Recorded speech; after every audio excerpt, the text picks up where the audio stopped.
And yet another awesome patient gamer find. This time, a roguelite card battler breakdown. If you like Slay the Spire, Griftlands, Balatro, I don't know how you say it, then you'll no doubt fancy the fun and fairly unique Monster Train, wee! With an interesting take on the card battler system with roguelite mechanics, Monster Train is a very enjoyable romp that will suck you in and having you come back for more, yeah. Definitely one of them just 5 more minutes games that will captivate you with its cool mechanics, unique theme and art style, interesting champion system, and just all around angel stomping fun. If you like to play the baddies and enjoy thinking up crazy builds to defeat your enemies, this might just be the new card battler roguelite for you, woo! So take a seat and join me on the grand adventure that is Monster Train. Welcome fellow patient gamers and not so patient gamers alike. Jarek Defiler, the mostly patient gamer here to tell you about a little old game called Monster Train. I'm not even sure how I discovered it, to be honest. I think it was just recommended to me in my Steam feed, as I do tend to get recommended a lot of great titles through there. Marketing actually doing its job, who would have thunk? It was on sale a while back and I thought it might be something worth checking out. And boy was I absolutely validated in that mindset, as Monster Train immediately got me hooked. And I just found out upon writing this script that Monster Train 2 is set to release on May 21st. I had no idea, so that's freaking sweet. Anyways, the best I can compare Monster Train to is Slay the Spire.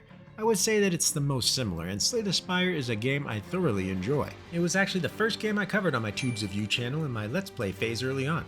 Don't go back to watch them, they're trash. But we have very similar elements in both games. Both are roguelites, both are card battlers, both are deck builders, both are tons of fun. That said, there are some differences that set Monster Train apart, not just from Slay the Spire, but most card battlers to be honest. For starters, you have the theme. If any of you are somewhat familiar with my channel or took a step further to read my supernatural urban fantasy novel, Into the Mind of Pennywell, Plight of the Fallen, available on Amazon Kindle and anywhere else you can get ebooks or hard copies. Bit of a slow burner, but I like it. You'll know that I tend to enjoy the angelic versus demonic forces theme in my entertainment mediums. I'm a sucker for shows like Supernatural, Lucifer, books like Frankie Peretti's This Present Darkness, or anime like Sailor Moon where demons are the main characters. So in Monster Train you find yourself a denizen of hell, fighting your way into its now frozen depths due to the sacred flame having been extinguished by Hell's archangels. What a bunch of jerks. As the conductor of the Monster Train, it's your job to bring the last burning fragment of the pyre to Hell's heart and rekindle the flame. On your way there, Heaven's forces throw everything they can at you to stop this from happening. It's a hoot and really fun, and I love it breakdown. Just like most card battler roguelites, you will continue along a path that will sometimes branch off with different options. The difference here in Monster Train is that these branch offs are relegated to just the zones where you can buy upgrades, remove cards from your deck, enhance your playthrough and whatnot. So you don't get to choose what paths you go on in regard to where you fight. But it's not really that big of a deal. Now, the actual battles are also done in a fairly unique way. For starters, the field of play has 4 different levels. On the 4th, you have your pyre fragment. This is your main health bar and the sole objective of Heaven's forces. If it gets to 0, that's game over, you have to start a new run. But for the most part, your enemies all start on the first floor. You battle them each turn and whoever is left standing will proceed on to the next floor, until they meet the pyre who they will then exchange blows with. And whenever you cast a spell or drop a minion, it will only affect the floor that you are currently focused on. And here's where the strategy and tactical elements come into play, my supple little friends. Each floor has a maximum capacity of minions it can house. This can be upgraded with some events, choices as the run progresses, and artifacts, which are your passive items that persist throughout the run. But at default, each floor can only house 5 points worth of minions. Now, what does that mean? Does it mean it can house 5 minions? Well, yes, if they only cost 1 capacity point each, because your minions will have varying costs, generally depending on their power level. So when I say cost here in this context, don't get it confused with the resource cost of playing cards such as Energy and Slay the Spire. In Monster Train, that's referred to as Umbra. So most minions may be around 2 capacity cost, while some may be 1 or 3. I've even had some 4 cost minions in there, but that was a result of me upgrading them in the shop and making them super beefy with additional costs. As your run progresses and you come across various different cards and minions, you'll have to use that thinker nut of yours to develop a good strategy that won't leave your floors too weak or overkill so you can deal with all the different enemy types. Fun stuff. And depending on your clan, some enemies will be much stronger than others. So let me give a quick rundown of the different clans and what they have to offer ye. You start off with the Hellhorned. These are your standard simple decks, very melee oriented, big on damage, armor, and rage, a mechanic that stacks your damage. They also have imps, which are these very weak underling units that grant buffs and whatnot. Pretty straightforward deck, good to learn and pick up the game with, which is undoubtedly why they're your default clan. Next you have my personal favorite, the Awoken. These guys are heavily built around healing and spike damage, which is Thorn's mechanic that damages the enemy when attacked. I found myself having the most fun and with some of the most success with the Awoken as it just clicked with me, I don't know. Really cool stuff you can do in beefing up your champion and turning her into this giant thorny tank. Lots of fun. After that, we have perhaps my least favorite and one of my least played clans, the Stygian Guard. This is your caster clan. Very big, punchy spells. They benefit well with magic power, the mechanic that buffs spells, and an incantation mechanic that triggers the effects of the incant on a unit when a spell is cast on that floor. They also heavily revolve around the frostbite mechanic that creates a stacking debuff that deals damage to the enemy at the end of the turn. Not my cup of tea, but they're still pretty cool. I really dig the underwater theme and aesthetic with mermaids and shark dudes and whatnot. Pretty neat. After them, we got my second favorite clan, the Umbra. This is a fairly unique bunch that typically revolves around heavily buffing a select few minions on each floor, generally starting with your champion, this sexy brute. The Umbra has an eaten mechanic where you summon these morsel minions that will be consumed by the first unit in line on each given floor at the end of your turn. There's a variety of different morsels that provide various buffs such as health, damage, or even ember. Along with this eaten aspect is the gorge mechanic that some minions may have. This grants extra buffs for each morsel eaten, the little fatties. So you can imagine how some of these builds can go if the RNG gods are in your favor and you manage to build up some dudes to hardcore levels. It's loads of fun. And finally, if you decide to purchase the Last Divinity DLC as I did, you are granted the Wurmkin clan. These nasty little skanks revolve around this echo mechanic where you get these gems that you then use as a secondary resource to power your spell cards, buffs, minions, and whatnot. They also have this chrysalis mechanic where you can hatch a minion by spending the echo gem thingies in order to remove the shell a piece at a time. These can get pretty beefy if you know what you're doing. I didn't because I'm a moron, but I'm sure somebody out there does good with it. I probably have the least experience with Wurmkin, but what I did play I enjoyed quite a bit. Just takes a bit of thinking and smarts.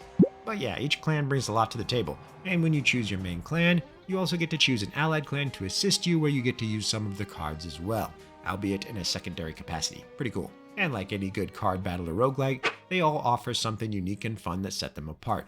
Even playing my least favorite clans, I was never bored, for they're all very enjoyable, right? Yeah. Now, we went over the playthrough and battles rather broadly, but what does each run really entail? Well, for starters, you start out each playthrough by being granted 3 random cards before selecting what upgrades you want on your champion. You get one of 2 choices, and don't worry, you will have other opportunities to upgrade them further as the run progresses. If you make it that far. You then get to choose an artifact. This is fairly important because the artifacts can be game changers depending on how you build your deck. As you move on, you join your first battle. Now, each battle is wave-based and will have varying enemy types per wave and a boss at the end. Sometimes in the latter levels, the boss will be around the entire fight to harass and disrupt your forces as you battle the enemy minions before taking the boss on in the final wave of that battle. Pretty cool mechanic that I haven't seen in other card battlers, really. The bosses and enemies are nicely varied as well, leading to some interesting and fun fights all around. Some much harder than others, naturally. As mentioned before, it is your job to whittle down the enemy forces on each given floor before they reach the pyre and damage it. But it can be tricky at times if you don't pay attention because on each turn, the enemy gets to go first rather than you. So I've had many a times where I set myself up for failure because I wasn't paying attention and basically suicide my minions. Now you don't want to get all your eggs in one basket on a specific floor as that will often leave another floor underfended. But you also don't want to be spread too thin as that will make your forces on each floor fairly weak and vulnerable. It's a delicate dance of balancing in strategy and tactics while trying to foresee possible outcomes in the future. It's great. Between each fight, you'll have a rest period where you can visit a shop or gain an artifact or heal your pyre, all depending on which route you take. There are also opportunities to remove some cards from your deck, which is very important in any deck builder. As the meta progression continues, you will be granted access to some mechanics that will allow you to make your run more challenging in exchange for rewards. This can be done on a battle per battle basis where you can choose different trials that, for example, give the enemy armor for that battle or multi-strike, allowing them to attack several times a turn.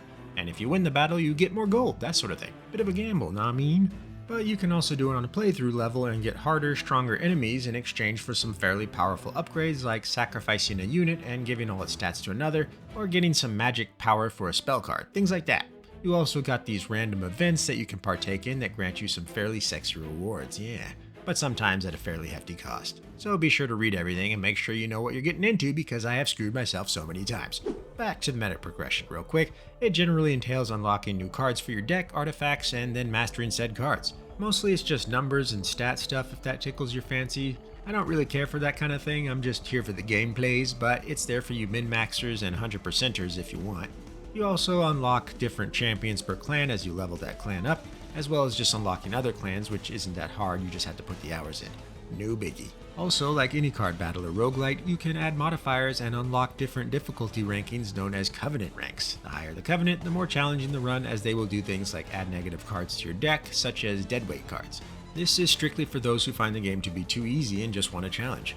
Me, I don't play these types of games for a challenge for the most part, as I leave that for PvP games, but it's cool to know the option is there. So yeah, that about covers everything for the most part. There's still a lot I've yet to unlock, as the game has tons of things to do in that regard, lots to unlock and play, and I'm still just scratching the surface despite having almost 25 hours in. But now let's talk criticisms. What do I think is a detriment to the game? Well, for starters, some of the bosses are drastically harder than others. For instance, I would just tear through a few of these guys no problem, but then stumble across the end boss Seraph.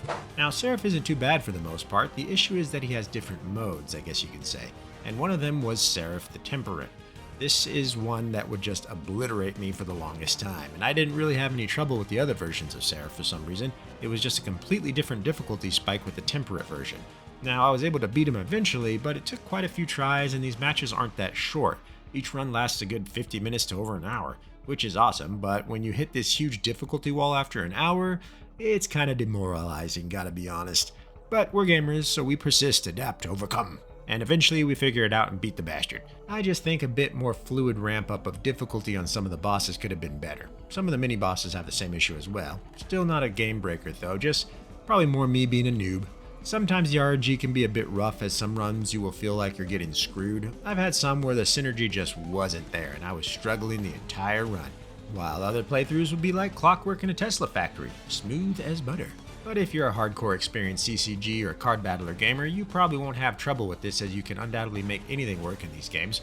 But for a casual patient gamer like me, it can be frustrating at times. Now when you do win a run, I wish it would give you a little cinematic or something to celebrate the victory. As it is, you just get to the end of the map and it reignites the flame. Cool and all, but it feels kinda anticlimactic. I will say that I for sure need some more experience here, but the clans feel like they might have some imbalances. For instance, Umbra just feels far superior and stronger than Hellhorned, and Wurmkin feels far superior and stronger than Stygian Guard. But I will chalk this up to a lack of experience on my part for now, just still worth noting as that's how it felt. Stygian Guard always felt like an uphill battle to me. I did encounter a bug here and there, and some effects wouldn't go off properly, but those were few and far between. The game ran flawlessly for the most part.